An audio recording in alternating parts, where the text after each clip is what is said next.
Okay, Pisces, mga kapatid natin, kabayan na OFW, Pisces. So, welcome po sa 2 Cents Tarot. So, ito po yung bago kong segment. Energy, current energy ng yung bang tipong hindi natin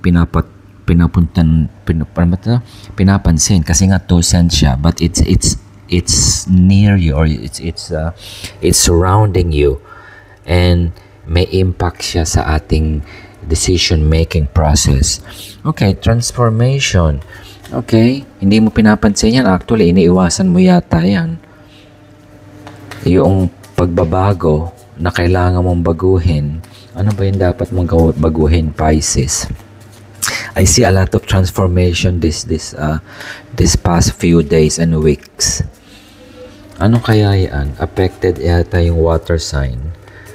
Transformation. Ito yung tipong out of boredom, na bore ka. You're tired of cheap talk, okay? And you don't even want to fight, or you are still struggling to move to that change na wala nang wala nang how do you call it? It's a dead end. You don't have a choice but to choose one, or yung bang tipong tatlo ang putahe pero pare-parehong manok. Ganun ang tipo. Okay,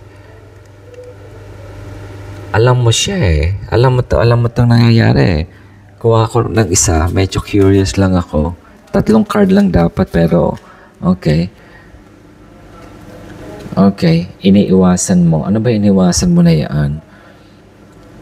Iniwasan mo, dumating na yaang pagbabago na yan, na wala ka ng choice.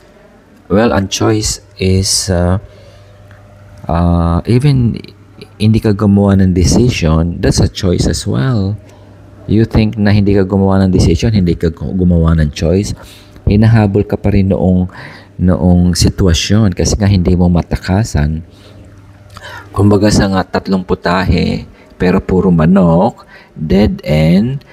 So, a choice between manok na perito, sinigang na manok, at tinolang manok. Pero at the end of the day, hindi ka gumawa ng choice. Pero you're in a situation na you need to and you have to, kasi nga kailangan mong kumain. And that's a transformation na itinutulog mo at pinapahinga, or natapos ka ng magdesisyon.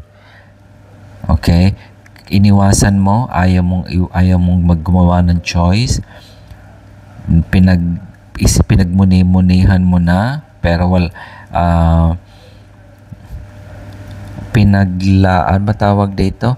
Iniiwasan. Minsan yung pag-iwas it's a choice as well, pero it doesn't resolve ng issue na kailangan mo mamili dun sa 3 putahe ng manok na chicken. Okay, so it's related but sa relasyon na nakaraan. Okay, and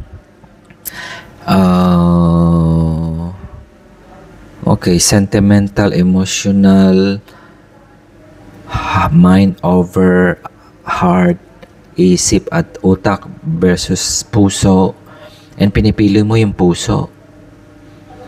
Tama ba yun, Pisces? Yeah. So, yan ang energy. Okay, at 2 cents tarot for Pisces. Yeah, okay. Hope you enjoy it. So, maraming salamat. See you again.